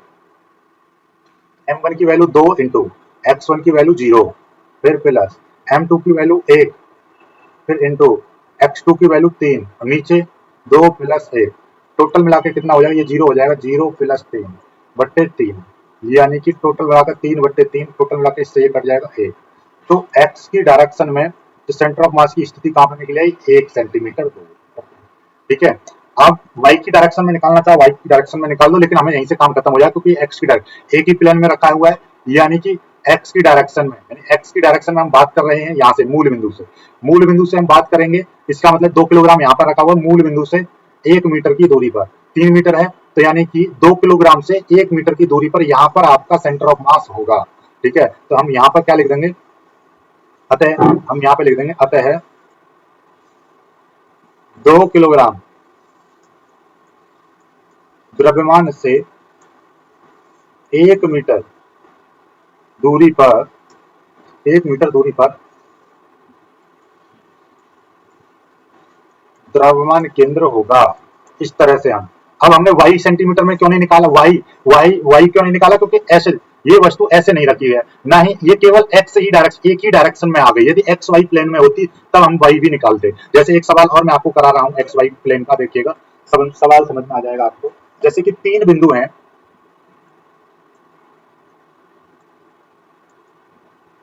3 बिंदु, 3 बिंदु द्रव्यमान 1 किलोग्राम, सॉरी 1 ग्राम, 2 ग्राम तथा 3 ग्राम, एक्स वाई तल में, एक्स वाई तल में 1,2, 0,-1 तथा 2,-3 बिंदुओं पर स्थित हैं,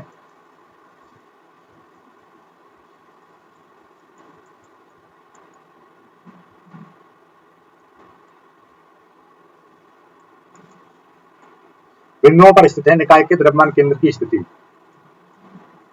निकाय के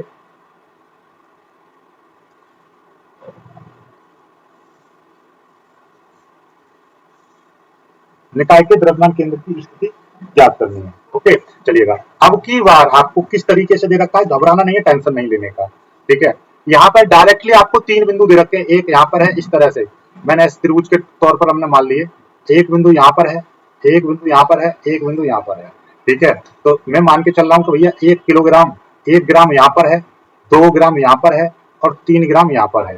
अब आपको पता चल गया कि M1 की स्थिति 1 ग्राम, M2 की स्थिति 2 ग्राम और M3 की 3 ग्राम। ये सवाल में दे रखा है 1 ग्राम, 2 ग्राम और 3 ग्राम।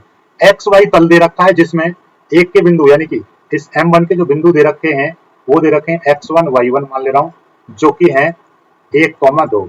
इसकी स्थिति मान ले रहा हूँ मैं X2 Y2 मान ले रहा हूँ, जिसके बिंदु के निर्देशांक हैं 0,-8। ऐसे ही आपका इसको मान ले रहा हूँ X3 Y3, Y3 के निर्देशांक हैं आपके 2,-3, इस तरह से। तो घबराना नहीं है, टेंशन नहीं लेने का। हमको द्रव्यमान केंद्र चाहिए, पहले हम x की डायरेक्शन में निकाल ले रहे हैं। x की डायरेक्शन में कैसे निकलेगा, m1 x1 m2 x2 plus m3 x3, इस तरीके से 3 दे रखे हैं ना, x1 x1 x2 x3, इस तरीके से। आप कहेंगे सर पहले तो आपने x का ही निकाला था, क्योंकि y1 y2 y3 दोनों चीज दे रखी हैं, ठीक है, इसलिए क्योंकि xy प्लेन में दे रखा है, केवल एक ही डायरेक्शन में होता तब हम x का लगाते। तो यहाँ पे m1 plus m2 plus m3, इसको लगा दे रहे हैं। M1 का मान कितना है 1 गुणा x1 का मान कितना है 1, फिर प्लस M2 का मान कितना है 2 गुणा x2 का मान कितना है 0, फिर प्लस M3 का मान कितना है 3 गुणा x3 का मान कितना है 2 अपॉन ये कितना है 1 प्लस 2 प्लस 3। तो x कितना हो जाएगा 1 1 1, फिर प्लस 2 की 0 में करेंगे 0, फिर प्लस 3 दूनी 6 और 2 और 1 3 और 3 6 हो जाएगा। टोटल मिलाकर 7/6 ये आ जाएगा x। ऐसे ही अब y का निकालेंगे हम, y का भी हम इसी तरीके से निकालेंगे। एक मिनट, कौन आ रहा है। तो x की डायरेक्शन में सेंटर ऑफ मास की स्थिति कितनी निकले 7/6। अब y की डायरेक्शन में निकालेंगे तो इसी तरीके से y की डायरेक्शन में हम सेंटर ऑफ मास की स्थिति निकालेंगे तो कितना हो जाएगा m1 y1 m2 y2 m3 y3 upon m1 plus m2 plus m3। Okay, तो कितना हो जाएगा, ये देखिएगा m1 की वैल्यू कितनी है, वही 1 2 3 है, और इसकी 2 - 1 -3, यानी कि 2, फिर प्लस m2 की वैल्यू 2 है, ठीक है, इसकी 2 थी, फिर -1 -3, इसकी वैल्यू -1, फिर ये 3 इंटू -3, यही है ना। देखिएगा भाई m1 की 1, m2 की 2, m3 की 3 और 2 - 1 -3, 2 - 1 -3, m1 का मान कितना है 1 प्लस 2 प्लस 3, टोटल मिलाकर कितना है 2 1 2, फिर 2 1 2, फिर 3 3 9, सॉरी ये देखिएगा ये यहाँ पर 3 है, 3 की मल्टीप्लाई जब इसमें करूंगा तो माइनस के 9 हो जाएगा, ये 3 दूनी 6 हो जाएगा। इसको और सॉल्व करेंगे, 9 2 11, 11 में से 2 निकल जाएंगे, तो या फिर ऐसा करो, इससे ये कट गया, सीधे सीधे माइनस के 9 बचा 6, 3 से इसको काट देंगे हम, 3 3 9 और 3 दूनी 6, टोटल में कितना आ गया। तो अतः द्रव्यमान केंद्र की जो स्थिति है, द्रव्यमान XY प्लेन में, XY तल में द्रव्यमान केंद्र की स्थिति, द्रव्यमान केंद्र की यदि हम स्थिति निकालेंगे तो XCM, YCM निकलेगी। तो x की वैल्यू कितनी आई थी, XCM की वैल्यू आई थी 7/6, तो ये आ गया 7/6 -3/2। This is your answer, this is your answer, ये आपका उत्तर हो जाएगा, ठीक है। इसी तरीके से देखिए, अब की बार एक क्वेश्चन कुछ अलग तरीके का दे रखा है। क्वेश्चन इस तरीके से आपसे देगा कि 1 मीटर भुजा वाले, 1 मीटर भुजा वाले समबाहु त्रिभुज पर 2,3 व 4 किलोग्राम द्रव्यमान रखे हैं। निकाय का द्रव्यमान केंद्र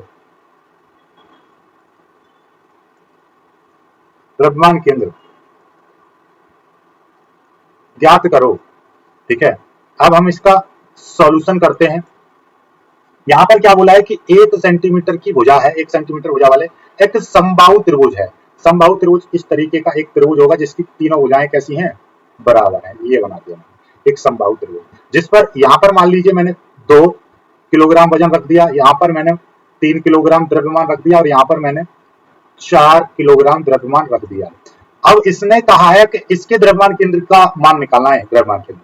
अब भाई पहली चीज है समबाहु त्रिभुज जो होता है, ठीक है, अब समबाहु त्रिभुज है कोई दिक्कत नहीं। अब इसके लिए पहले मैं क्या करूंगा, यहाँ पर इस तरह से देखिएगा, मैं यहाँ पर इस तरह से वो यानी कि कोऑर्डिनेट एक्सिस बोले तो निर्देश अक्ष को मैं इस तरह से लूंगा कि एक ये जो है आपकी ये जो भुजा है, ठीक है, ये वाली जो भुजा है इस तरीके से आ गई, ठीक है, बात समझे। ये एक्स डायरेक्शन यहाँ पे आ जाएगा और ये वाला जो है आपका, ये आपका एक्स डायरेक्शन बन जाएगा, ये आपका वाई डायरेक्शन बन जाएगा, इस तरीके से इधर की आप में जेड डायरेक्शन बन जाएगी, ठीक है। अब इससे होगा क्या, इससे ये होगा कि यहाँ पर आपका ये जो 4 किलोग्राम जो रखा हुआ है तो ये बन जाएगा आपका ए बिंदु मान ले रहा हूं मैं इसको, और इसको मैं बी बिंदु मान ले रहा हूं, जहां पर आपका बी बिंदु पर क्या रखा हुआ है, ये 3 किलोग्राम, बी बिंदु पर कितना रखा हुआ है, 3 किलोग्राम रखा हुआ है, और ये मैंने सी बिंदु मान लिया। अब मैं आपको एक चीज बता दूं, जब ये ए बिंदु है तो ए के जो निर्देशांक बनेंगे 0,0 बन जाएंगे, क्यों, क्योंकि ये मूल बिंदु कहलाएगा। और ये वाले के निर्देशांक कैसे बन जाएंगे, इस वाले को आपको पता है कि वाई यहाँ पर 0 है, और यहाँ से यहाँ तक की दूरी कितनी निकलेगी, आपको पता ही है कि ये 1 मीटर की समबाहु त्रिभुज है, तो ये भी 1 मीटर होगा, ये भी 1 मीटर। समबाहु त्रिभुज का मतलब क्या है, जिसकी सभी भुजा बराबर हो, तो ये वाला 1 मीटर है, यानी कि आपको ऐसे समझो यहाँ से यहाँ तक की दूरी आपकी 1 मीटर है, और यहाँ पे वाई की स्थिति इतनी है, तो ये वाला कितना बनेगा, एक्स की डायरेक्शन में 1 मीटर और वाई की डायरेक्शन 0, क्योंकि वाई तो ऊपर चढ़ाई नहीं है, ठीक है। बस अब यहाँ पे दिक्कत आएगी इस वाले की पॉइंट निकालने की, तो इस वाले के पॉइंट इस तरह आसानी से नहीं निकलेंगे, इससे मैंने ऊपर से एक लंब डाल दिया। आप लोग मुझको बताइए, यदि ये समबाहु त्रिभुज है तो ये वाला कोण कितना होगा, 60 डिग्री होगा, ये वाला कोण भी 60 डिग्री होगा, और ये वाला कोण भी यहाँ तक 60 डिग्री ही होगा, ठीक है। अब मैं यहाँ पर इसको मैं डी बिंदु मान लूं, तो डी बिंदु मान लूंगा, तो यहाँ से एक चीज दिखाई देगी आपको कि यहाँ से, ठीक है, ये वाले इस त्रिभुज को मैं इस तरह से यहाँ पर ऐसे दिखाई देगा, इस तरह से आपका एक त्रिभुज दिखाई देगा, ये वाला आपका 60 डिग्री है, यहाँ पर ए है, यहाँ पर डी है, और यहाँ पर सी है। अब मुझको एक चीज बताइए, ये आपको 1 मीटर दूरी पता चल रही है, और ये वाली कितनी होगी, जब आपको पता है यहाँ से यहाँ तक की दूरी, आपको पता है कि यहाँ से यहाँ तक की दूरी कितनी है, 1 मीटर है, और ये लंब इस तरीके से डाला है क्योंकि समबाहु त्रिभुज है, तो ये आधा मीटर बचेगा। भाई समबाहु त्रिभुज से लंब डालूंगा तो आधा मीटर, तो ये बचेगा 1/2 या 0.5 मीटर बचेगा, ठीक है। चलिएगा, कोई दिक्कत नहीं है, 1/2 ही रहने दो, इसको ज्यादा अच्छा रहेगा, 1/2 मीटर यानी आधा मीटर, ओके, ये चीज पता चल गई। तो अब आपको ये वाली दूरी हमको निकालनी है, ये वाली, तो ये वाली बहुत ही आसानी से निकल जाएगा, ये आपका कर्ण हो जाएगा, ये आपका क्या है, या फिर मैं आपसे सीधे सीधे बात करूं, लंब बराबर क्या होता है, लंब बराबर क्या होता है, लंब बराबर LAL KKA, तो लंब बराबर होता है, लंब बराबर साइन थीटा, ठीक है। देखिएगा आपको बता, साइन थीटा बराबर लंब बटे कर्ण, क्या होता नहीं समझ में आया, त्रिभुज ABC में साइन थीटा बराबर होता है लंब बटे कर्ण, तो लंब बराबर हो जाएगा कर्ण इंटू साइन थीटा, और लंब कितना है CD, लंब CD है, कर्ण कितना है 1 मीटर है, कर्ण कितना यहाँ से यहाँ तक का देखिएगा, ये यहाँ से यहाँ तक का कर्ण है, और थीटा कितना है 60 डिग्री, थीटा कितना साइन 60, और साइन 60 की वैल्यू कितनी होती है, साइन 60 की जो वैल्यू होती है वो होती है √3/2, तो 1 इंटू √3/2, टोटल मिलाकर √3/2, CD की जो वैल्यू है √3/2, यानी ये यहाँ से आ गया, तो यहाँ से आपको ये वाला, तो ये वाली जो दूरी है, ये वाली पता चल गई आपकी √3/2, ठीक है। तो ये √3/2, और x कितनी, x आपकी आधा रहेगा, तो यानी कि 1/2 √3/2, ये वाली स्थिति यहाँ पर बन जाएगी, ठीक है। 1/2 क्यों, देखिए यहाँ से ऐसे देखते हैं, x की डायरेक्शन पर लंब डाल देंगे तो ये वाली जो यहाँ से यहाँ तक की जो दूरी है, ये वाली दूरी ही इसके बराबर आएगी, यानी कि ये वाली जितनी दूरी थी, और ये वाली दूरी हमने निकाल दी √3/2, यहाँ से x की डायरेक्शन में लंब डालेंगे तो यहाँ से यहाँ तक की जो दूरी है वो 1/2 होगी, तो 1/2 x, y 1/2 √3/2 आ जाएगा। अब हमको सारी वैल्यू हमको पता चल गई, पॉइंट हमको सारी चीजें पता चल गई, m1 का मान पता चल गया, m2 का मान, ये देखिएगा यहाँ पे लिख दे रहा हूँ, m1 का मान पता चल गया, ठीक है, m2 का मान पता चल गया, m3 का मान पता चल गया, ठीक, चल गए। m1 का मान कितना था, ये रहा 2 3 4 किलोग्राम, किलोग्राम और किलोग्राम, अब यहाँ पर x1 y1 x1 y1 और x2 y2 और x3 y3, इस तरीके से आपको सारी वैल्यू मिल जाएंगी। देखिएगा ए बिंदु कौन सा है, 0,0, तो ये रहेगा आपका 0,0 x1 y1। x2 का मान कितना आया है 1,0 1,0 और x3 का मान 1/2 √3/2 1/2 √3/2। अब पहले हम x के द्रव्यमान केंद्र की स्थिति निकालेंगे, m1 x1 m2 x2 plus m3 x3 upon m1 plus m2 plus m3। अब यहाँ पे देखिएगा, इसको हम सॉल्व करेंगे तो 2 इंटू x1 की वैल्यू 0 प्लस m2 की वैल्यू 3 इंटू x2 की वैल्यू 1 फिर प्लस m3 की वैल्यू 4 इंटू x3 की वैल्यू 1/2। ये कितना है 2 प्लस 3 प्लस 4, टोटल मिलाकर इसको सॉल्व करेंगे 0 हो जाएगा, 3 एकम 3, इसको काट देंगे हम 2 से तो कितना आ जाएगा 2, नीचे 3 और 2 5, 3 और 2 5, 5 और 5 4 9, तो कितना आ जाएगा 5/9, ये आ जाएगा। x centre of mass x direction में इतना आ गया, ठीक है। ऐसे हम y डायरेक्शन की बात करेंगे तो यहाँ पे देखिएगा y डायरेक्शन की हम बात करेंगे तो वही m1 x1 m2 x2 m3 x3, नीचे m1 plus m2 plus m3 according this y centre of mass, तो m1 की वैल्यू कितनी 2 इंटू, सॉरी ये y किया तो y1 y2 और y3, तो y1 की वैल्यू कितनी है 0, फिर प्लस इसकी वैल्यू कितनी है m2 की वैल्यू 3 इंटू ये 0 और y3 की वैल्यू कितनी है 4 इंटू √3/2, नीचे 2 प्लस 3 प्लस 4, कितना हो जाएगा ये 0 ये 0 ये भी 0 ये भी 0, ये आपका 2 से कट जाएगा तो 2 √3/9 इतना आ जाएगा, ठीक है। तो ये आपका आ गया। अब हम यहाँ पे पूरा लिख देंगे, द्रव्यमान केंद्र की स्थिति, द्रव्यमान केंद्र की स्थिति तो कितनी हो जाएगी, एक x की जो वैल्यू है वो कितनी आई है 5/9, ये 2 √3/9, 2 √3/9, दिस इज योर आंसर। ठीक, समझ में आई ये बात, नहीं आई तो ये आपका उत्तर निकल कर आ चुका है, ठीक है। चलिएगा, कैसे गलत निकल रहा है, हाँ 5/9 2 √3/9 सही है। द्रव्यमान केंद्र की स्थिति ये निकल कर आ गई, ठीक है। चलिएगा, अब कुछ और सवाल लेता हूं।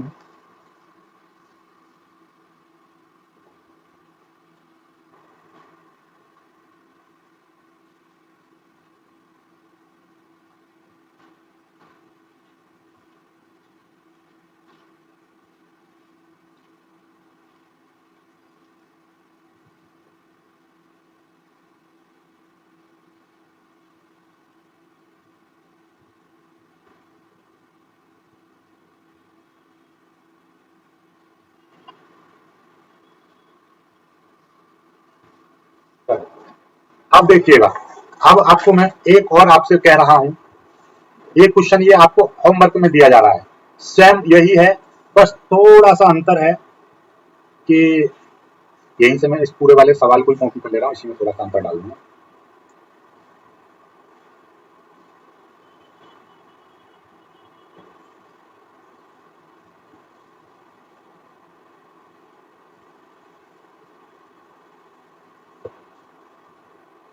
ये देखिएगा, ये मैं सवाल ले आया हूँ, 1 सेंटीमीटर भुजा वाले समबाहु त्रिभुज पर, यहाँ पर बस ये चीज बदली गई है केवल, और ये कितना लिखा गया है 1 2 3, 1 किलोग्राम 2 किलोग्राम व 3 किलोग्राम के द्रव्यमान रखे हैं, तो इसका उत्तर आपको कमेंट करके बताना है, उत्तर आपको कमेंट करना है, ठीक है। ये वाला जो सवाल मैंने होमवर्क में दिया है गोरखपुर यूनिवर्सिटी, मेरठ यूनिवर्सिटी और आपका रूहेल यूनिवर्सिटी में आ चुका है सवाल, ठीक है, कर लीजिएगा, ओके। चलिएगा, अगला question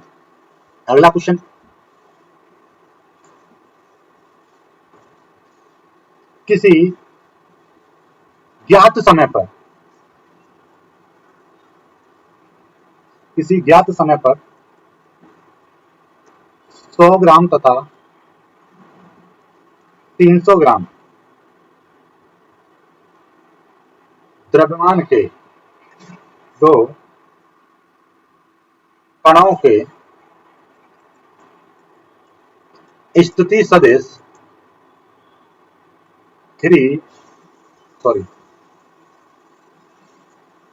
2i cap plus 5j cap plus 3k cap तथा minus 6i cap plus 4j cap minus 2k cap centimetre तथा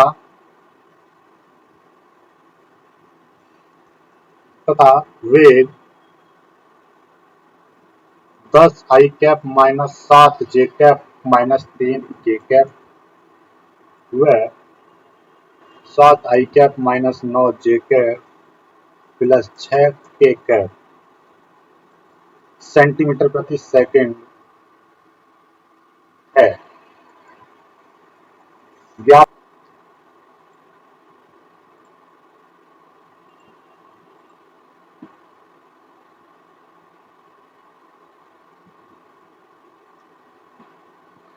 इस सवाल को देखिएगा, एक बार फिर से पढ़ लेते हैं कि एक किसी ज्ञात समय पर 100 ग्राम तथा 300 ग्राम द्रव्यमान के दो कण हैं, इनके स्थिति सदिश इतने और इतने वेक्टर हैं, यानी इतने सेंटीमीटर हैं, दोनों का वेग एक का इतना और एक का इतना है। तो पहला तो हमको द्रव्यमान केंद्र की स्थिति ज्ञात करनी है, यानी कि द्रव्यमान केंद्र की स्थिति या द्रव्यमान केंद्र अब तक हमने बताया वो ज्ञात करना है। दूसरा, द्रव्यमान केंद्र के साथ गति कर रहे निर्देश फ्रेम के द्वितीय कण का वेग, यानी कि द्रव्यमान केंद्र के साथ जो गति कर रहा है उस द्वितीय कण का वेग हमको निकालना है, यानी इसके सापेक्ष इसका वेग। ठीक है, चलिएगा पहला निकालते हैं। पहले तो आप इसमें ये देख लो क्या क्या चीज दे रखी है। तो क्या क्या दे रखा है, एक आपको M1 दे रखा है, M1 कितना है 100 ग्राम। दूसरा M2 दे रखा है कितना है 300 ग्राम। ये आपका क्या है पहला स्थिति सदिश। तो R1 वेक्टर कितना दे रखा है 2i cap plus 5j cap plus 3k cap. ऐसे ही आपको R2 वेक्टर दे रखा है, यानी द्वितीय, यानी दूसरा स्थिति सदिश, यानी दोनों कणों की स्थिति सदिश, तो दूसरे कण की जो स्थिति सदिश है माइनस का 6i cap plus 4j cap minus 2k cap.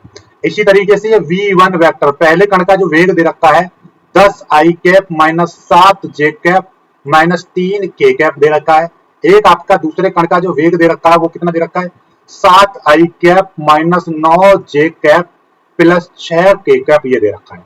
तो पहले चीज में हमको क्या चाहिए, पहले में हमको चाहिए द्रव्यमान केंद्र का वेग। तो आप लिख देंगे द्रव्यमान केंद्र की स्थिति। ठीक है, द्रव्यमान केंद्र की स्थिति। जब आपका R1 R2 वेक्टर दे रखे हैं तो द्रव्यमान केंद्र की स्थिति सदिश, तो द्रव्यमान केंद्र की स्थिति मतलब द्रव्यमान केंद्र का स्थिति सदिश रूप में दे रखा है तो सदिश रूप में ही निकलेगा। तो उसका फॉर्मूला क्या है M1 R1 vector plus M2 R2 vector, दो ही तो है, तो ये M1 प्लस M2 इस तरीके से।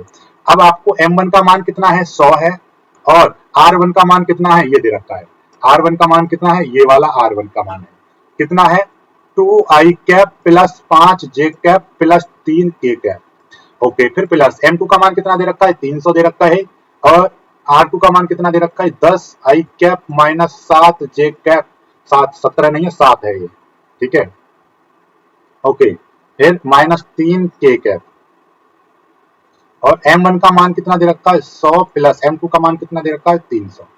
ओवरऑल देखा जाए तो अब हम इसका पूरे को सॉल्व करेंगे।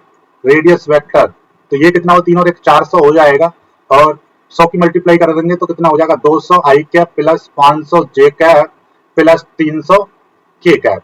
मैंने क्या करा इस 100 की मल्टीप्लाई इसमें कर दी, इसमें कर दी और इसमें कर दी। ठीक इसी प्रकार से इस 300 की मल्टीप्लाई इसमें कर दूंगा तो प्लस 3000 हो जाएगा i कैप, फिर माइनस 3 सत्ते 21, 2100 हो जाएगा j कैप और 3 की मल्टीप्लाई करेंगे 3 तिया 9, 900 हो जाएगा k कैप। इस तरीके से आ जाएगा अकॉर्डिंग दिस RCM वेक्टर।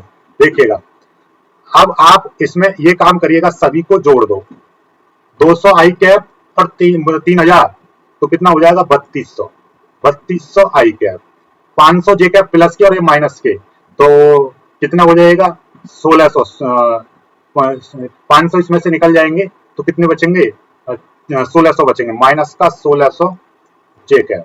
ये 300 प्लस के यहाँ कर जाएंगे तो माइनस के 600 k कैप। ऊपर से 100 हम कॉमन ले लेंगे, 100 हम ऊपर से कॉमन ले लेंगे तो यहाँ पे 32 बचेंगे, 32 i कैप -16 जे कैप -6 के कैप, इस तरह से बचेगा। नीचे आपका कितना था, 400 था, तो 1020 ये कट जाएंगे, तो कितना आ जाएगा, ये आपका आ जाएगा radius vector of centre of mass 32 I cap -16 J cap -6 के कैप, यही आपका उत्तर आ जाएगा। This is your answer. पहला आंसर आपका निकल चुका है। इस तरीके से एक बार मैं चेक कर ले रहा हूँ, बिल्कुल सही है। ठीक है, नीचे वाला चार भी था, तो इसको आप ऐसा करेंगे 1/4, आप 1/, ये जो 4 बच रहा है इसको 1/4 कॉमन ले लेंगे, तो ये आपका उत्तर आ जाएगा। इसको मैं थोड़ा सा रंगीन कर दे रहा हूँ। ठीक है,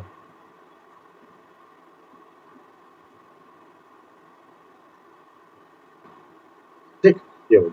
ओके, ऑलराइट। अब हमारे पास में दूसरा क्या चाहिए हमको, द्रव्यमान केंद्र के साथ गति कर रहे द्वितीय कण का वेग।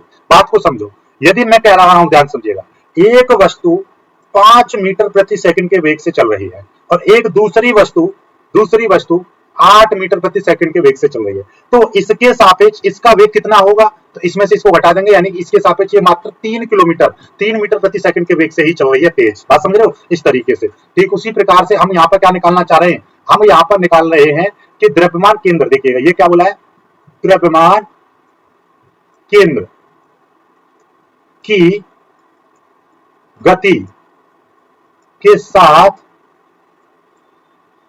द्वितीय कण का वेग,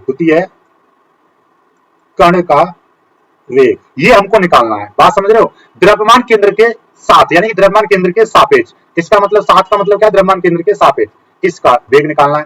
इसका मतलब ये हो जाएगा v2 माइनस vcm, यानी कि हमको ये चीज चाहिए, v2 माइनस vcm, cm का मतलब सेंटर ऑफ मास का वेग। ठीक है ना, तो अब पहले हम निकालेंगे द्रव्यमान केंद्र का वेग, यहां पे लिखेंगे द्रव्यमान केंद्र का वेग, तो यहाँ पे vcm, ठीक है, velocity of centre of mass, इसका क्या हो जाएगा m1 v1 m2 v2 upon m1 plus m2।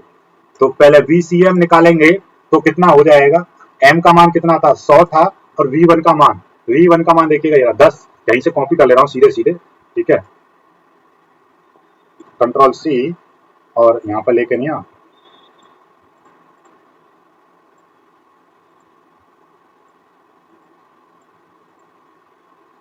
हाँ कैसे, अरे बार बार, चलो इसको ही पहले, इसी को मैं इधर कर लूँ तो मेरे मतलब लिख देता है यार। ठीक है, ये हो गया, और यहाँ पर कंट्रोल B, ओके,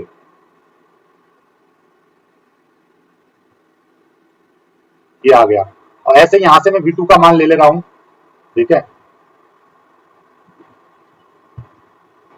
ये मैंने V2 का मान यहाँ से ले लूंगा, तो ये कितना हो जाएगा, ये देखिएगा प्लस, और M2 का मान कितना है 300 है, और इसका मान कितना हो जाएगा, इसका मान हो गया V2 का मान इतना। ठीक है, हाँ,